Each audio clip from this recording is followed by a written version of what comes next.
Struggling to secure on-prem apps with modern identity? Don't worry, you're not alone. Join industry leaders from Fortune 500 organizations to secure your apps on any cloud with any IDP, regardless of your environment's complexity. Meet Strata's identity orchestration platform, Mavericks. Say goodbye to the headaches of app refactoring and legacy tech debt. With identity orchestration, you can modernize legacy apps to use MFA or passwordless authentication in a few weeks, migrate from one IDP to another, and so much more without changing the app. No matter your IAM use case, Strata extends the value of your current identity investments. And the best part? You can try it for free today. Visit strata.io/cyberwire to share your biggest identity challenge, and they'll hook you up with a complimentary pair of AirPods Pro. Don't miss out. Visit strata.io/cyberwire. That's strata.io/cyberwire.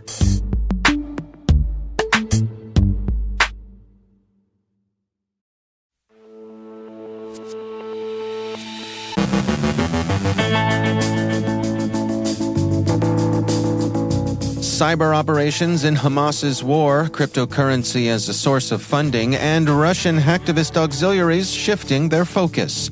Not all influence operations involve disinformation. Rapid Reset is a novel DDoS attack, a resurgent credential phishing campaign, Ann Johnson from Afternoon Cyber Tea speaks with Shankar, Siva, Kumar, and Dr. Hyrum Anderson about the promise, peril, and impact of AI. Our own Rick Howard talks cyber intelligence in the medical vertical with Taylor Lehmann of Google. And a quick look back at Patch Tuesday.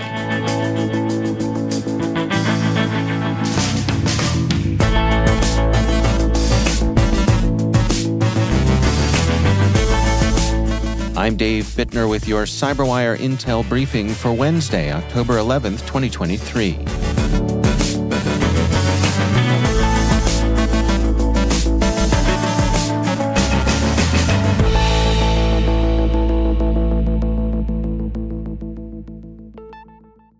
Hacktivists and hacktivist auxiliaries who've joined the war Hamas began against Israel Saturday have claimed widespread and substantial damage to important systems.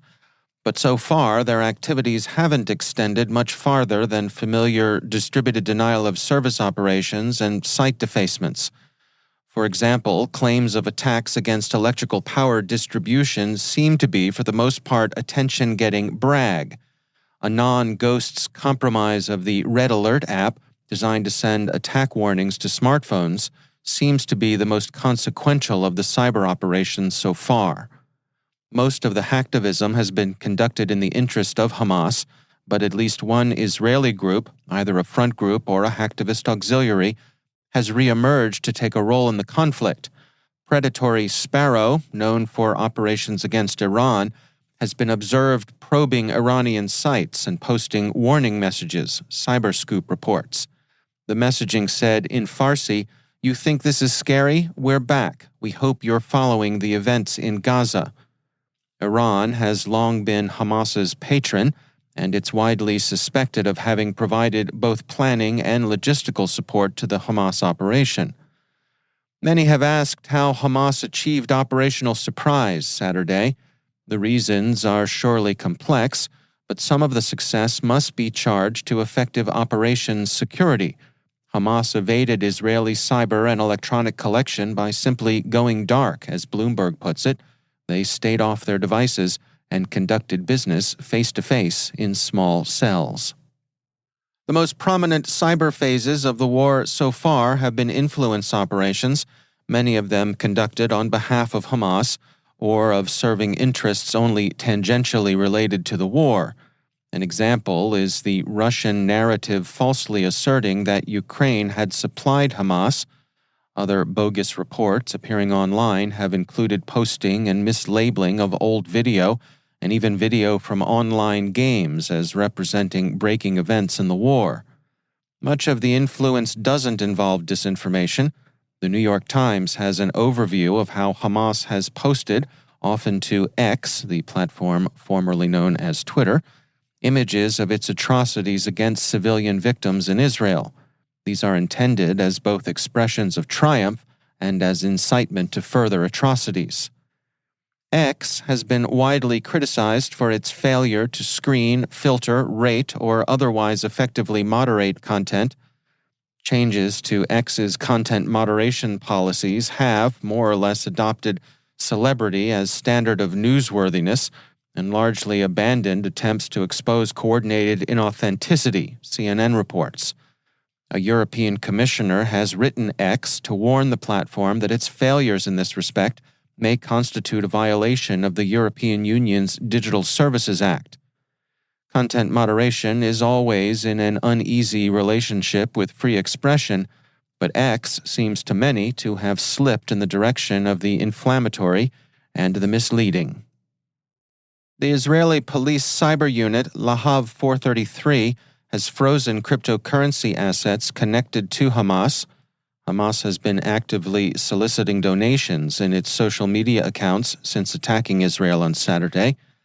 Decentralized finance in general and cryptocurrencies in particular have long seen their clearest use case in the transmission of remittances, and such remittances have been flowing to Hamas for some time.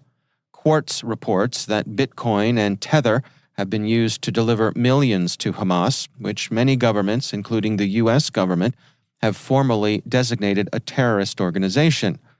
Citing research by Elliptic and BitOK, the Wall Street Journal reports that tens of millions of dollars in cryptocurrency have been delivered to Hamas, Palestinian Islamic Jihad, and Hezbollah since 2021. Hamas alone received some $21 million between 2021 and June of this year. The cryptocurrency accounts were used not only to raise money, but to move funds within the organization. Hamas's attacks against Israeli civilians, with the horrific casualties they produced and engendered, have shifted the attention of many hacktivists and hacktivist auxiliaries from their customary preoccupations, including Russia's war against Ukraine, to the new war in the Middle East. The Guardian, citing research by CyberCX, reports that early signs of this involve influence campaigns. The Guardian writes, at least 30 groups ideologically aligned with Russia, Ukraine, India, Pakistan, and Bangladesh had shifted their messaging on social media. The Russian auxiliaries can be expected to use the war between Israel and Hamas as a pretext to hit targets they're already interested in.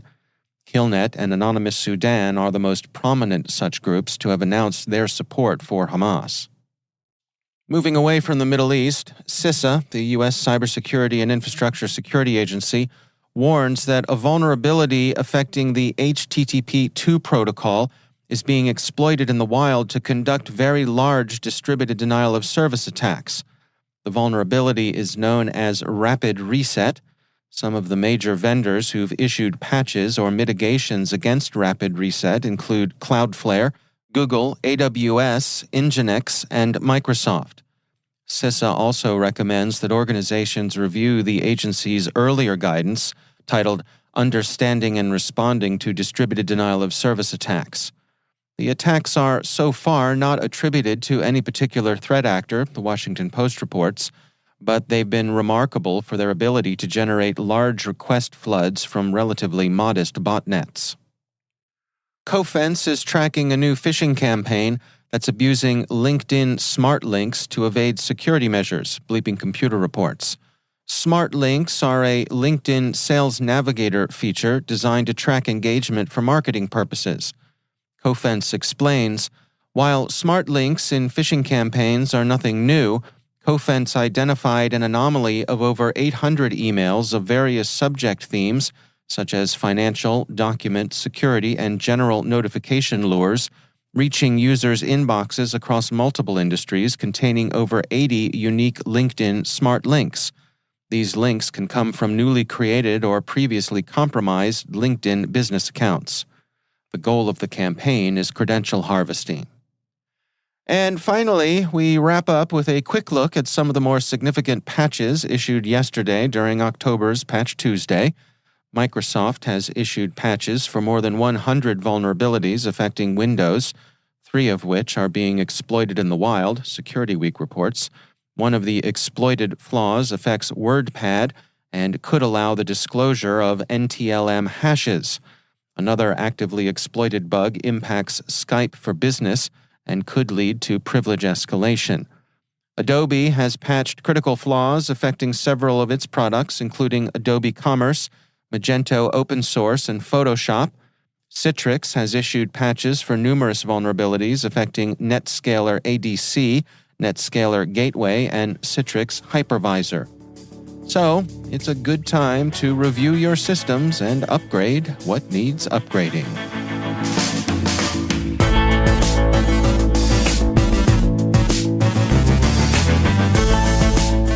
Coming up after the break, Ann Johnson from the afternoon Cyber Tea podcast speaks with Shankar, Siva, Kumar, and Dr. Hyrum Anderson about the promise, peril, and impact of AI. Our own Rick Howard talks cyber intelligence in the medical vertical with Taylor Lehmann of Google. Stay with us.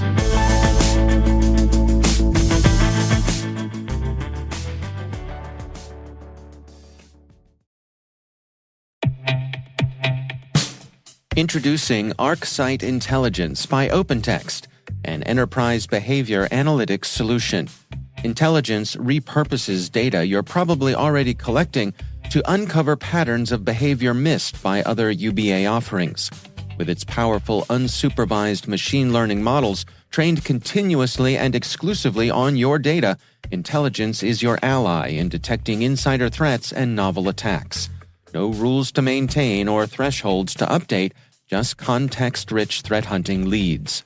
Learn more about ArcSight Intelligence by visiting arcsight.com/cyberwire.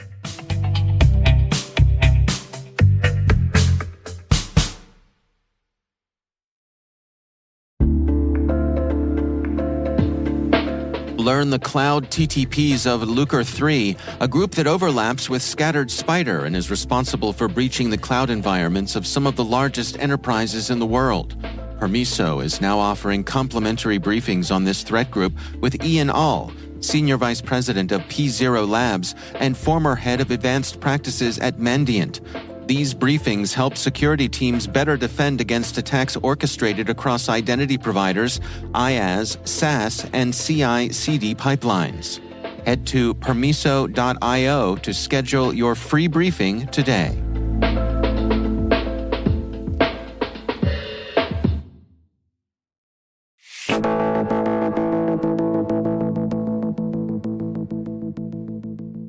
The CyberWire's Chief Security Officer, Rick Howard, recently connected with Taylor Lehmann of Google at the MWise 2023 Cybersecurity Conference. They discussed cyber intelligence in the medical vertical. Here's their conversation. A couple of weeks ago, Mandiant, now part of Google Cloud, hosted the MWise Cyber Threat Intelligence Security Conference at the Washington, D.C. Convention Center. I met with Taylor Lehmann, a director in the Office of the CISO at Google Cloud, and the Alphabet Enterprise Health Security Officer. Taylor was a busy man at the conference, hosting panels and giving presentations. He spoke with Mustafa Kabay, who came in as the CSO for a company called UKG to clean up after a ransomware attack and discovered the cascading effect of the software supply chain.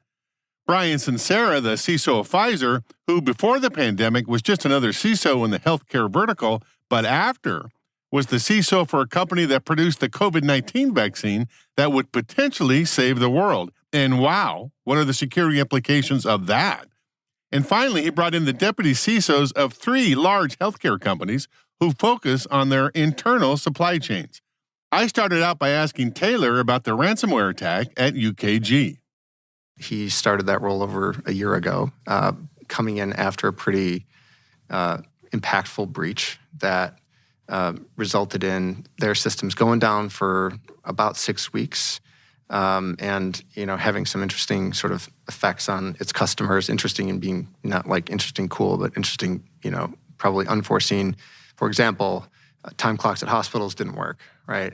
Actually, I didn't mention this earlier, but the New York MTA, the Metro Transit Authority that runs the subways, their time clocks didn't work. Their employees ended up suing their employer. So let me get this right. They break into a hospital and break into the time clock situation, and then it affects all the time clocks of that manufacturer? Is that what happened? The central service has appeared. Wow. I don't have all the details, but the central service is running all of that infrastructure. were basically encrypted, taken over by a threat actor who was, unhappy that they weren't able to. I'm sure they wanted to do more, but the thing that they could end up doing was taking these clocks and some other systems down, holding them for ransom, and then causing these downstream impacts. So Mr. Gabay comes in and he has to fix this after it's already been done. That's the talk. Yeah. Is how did you even begin to approach that? That is fascinating. And so what's still going on? And we go from everywhere from recovering from the attack to rebuilding customer trust, and it's an interesting story. So the second thing, are you doing a presentation next? It's called Leadership in Defending the Planet's Healthcare System. Yeah. That's you mano on the crowd. Well, so the secret to being good at conferences is not having slides or doing presentations. It's more getting other smart people to sit next to, and then be like, hey, he's by proxy or whatever, this person's like interesting, so therefore I'm interesting. Really, right? yeah. So that's my whole strategy. So hopefully the podcast listeners here won't copy me because it's mine.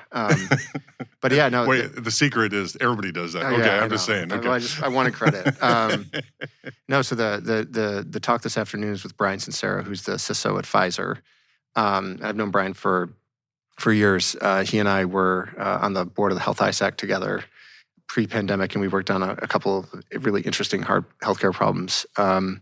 Anyway, Brian and I are going to be talking about sort of framing the conversation starting in like March of 2020. If you recall what we were all doing, sheltering in place. Did something happen? I don't remember. Yeah. Yeah. So we were all sort of leaving RSA, and the world shut down 2 weeks after that. And basically a month and a half later, Pfizer was sitting on the sort of first trials of what would then become the vaccine. And so. It wasn't the first vaccine produced. It was probably the most sort of globally visible and impactful vaccine that was created. And, of course, Pfizer had a big role to play in that. So the talk with Brian is really focused on, take me back to that time where you went from, not saving the world to basically having a medicine that eventually would. And so how did that change, how you thought about your job? How did that change about your team and your role and your purpose? And then bring me through what was it like? How did you see the attacks and threats change from what they were prior to people knowing you had that capability to then you had it, and then the manufacturing, all sort of the downstream things that you had to now think about to basically, get shots into people's arms. So yeah, that raises the bar, right, a little bit, right? Because we all think what we do is important, but here's a world-changing thing that your company's trying to do, and how do you protect that? Yeah, there's a few of us in healthcare who think our job is basically to do that. Yeah, That's why we choose this particular industry and this profession. Amazing. Because it impacts people's lives. The last one I'm going to do is called the Deep Blue In. What's that one about? Okay, so that's a fun one. I've got the deputy CISOs from GSK, HCA Healthcare, or GSK is GlaxoSmithKline, HCA Healthcare, and 3M, and they all play a really interesting role in the healthcare supply chain. So 3M, manufacturing, technology, a lot of their equipment runs and automates infrastructure and manufacturing systems that produce drugs. HCA is basically the largest for-profit health system in the world. They treated the most patients during COVID out of any health system. And GlaxoSmithKline is a pharmaceutical company that produces drugs and therapies to treat people. So, the idea with that talk is how do these three, important players in healthcare work together? What kinds of threats do they uniquely face? And then, as a group that they all face, and how do they defend against it? And it's really a talk about, how do these groups innovate through working with each other and then with their customers around solving healthcare problems at scale when they cross these three subsectors. That's our own Rick Howard speaking with Taylor Lehmann from Google.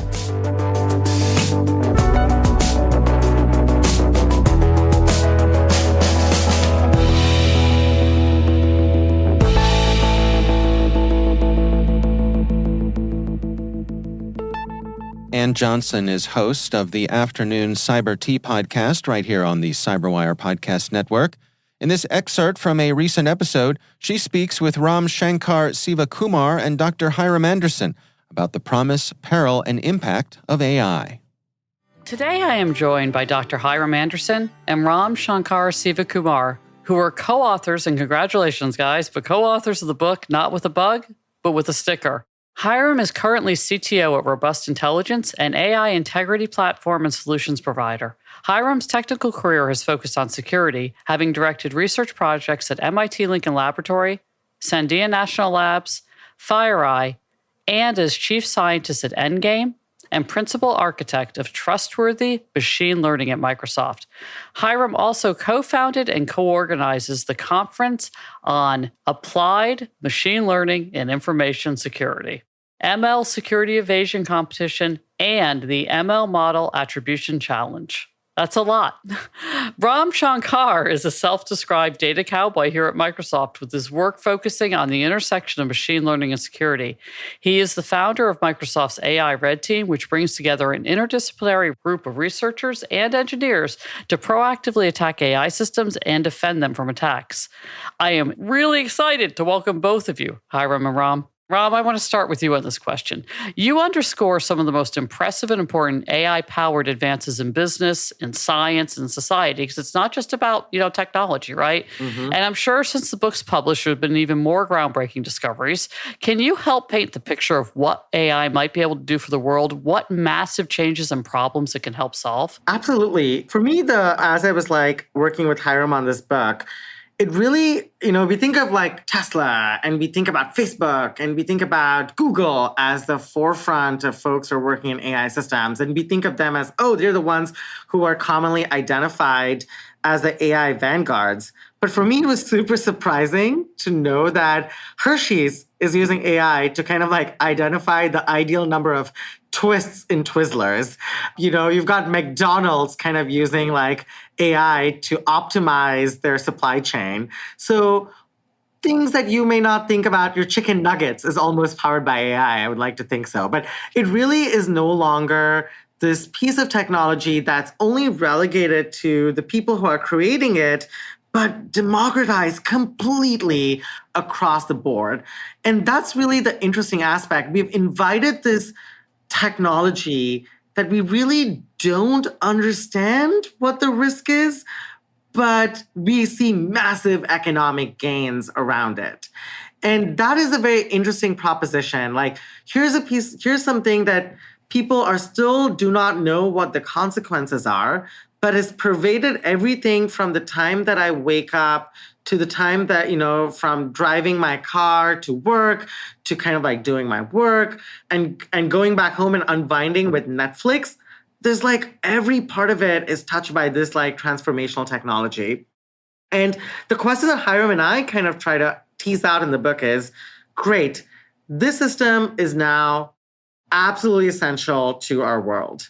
What does it mean for an adversary to go after it?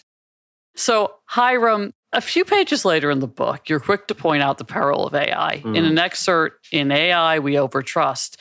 It's important, of course, as AI goes more mainstream, that everyone, from researchers and technologists to everyday people, understands limitations, from what it can and can't do, what it should and shouldn't do. Hyrum, can you help unpack that for our audience? Why is that healthy skepticism about AI so important, and why should we continue to have skepticism? Yeah, and thanks. And listen, Ram and I both are optimists, especially when it comes to the utility of AI to make a better world, to make a more convenient world for us. And so when we talk about an AI we overtrust, I think that the basic thing to remember is that when AI is trained, it's trained to do one thing pretty good. And when it does that one thing pretty good, we often ascribe its ability in areas it was never designed to perform well in. So this is one element of people relying on AI. We rely on it for one thing. An example would be relying on a robot to give directions, as was in our book. In a normal situation, it turns out that because we gain this reliance and trust in this certain situation, we tend to overtrust it when we depart from the normal behavior that the robot was trained to do. So, surprisingly, this automation bias that we have extends to AI in a way that we need to be careful about. You can subscribe to the Afternoon Cyber Tea podcast wherever you get your podcasts and on our website, thecyberwire.com.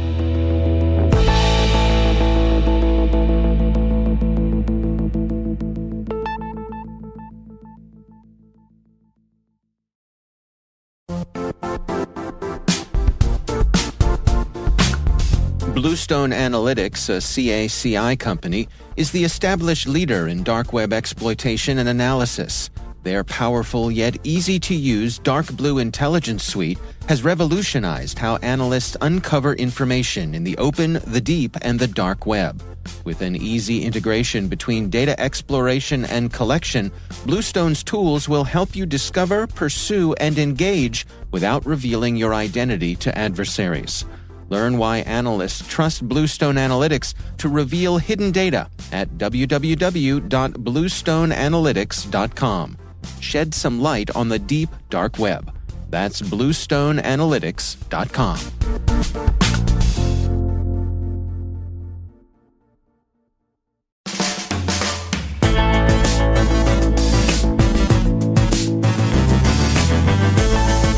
And that's the CyberWire. For links to all of today's stories, check out our daily briefing at thecyberwire.com. We'd love to know what you think of this podcast.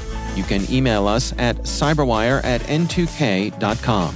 Your feedback helps us ensure we're delivering the information and insights that help keep you a step ahead in the rapidly changing world of cybersecurity. We're privileged that N2K and podcasts like the CyberWire are part of the daily intelligence routine of many of the most influential leaders and operators in the public and private sector, as well as the critical security teams supporting the Fortune 500 and many of the world's preeminent intelligence and law enforcement agencies. N2K Strategic Workforce Intelligence optimizes the value of your biggest investment, your people. We make you smarter about your team while making your team smarter. Learn more at n2k.com. This episode was produced by Liz Irvin and senior producer Jennifer Iben. Our mixer is Trey Hester with original music by Elliot Peltzman. The show was written by our editorial staff. Our executive editor is Peter Kilpie, and I'm Dave Bittner. Thanks for listening. We'll see you back here tomorrow.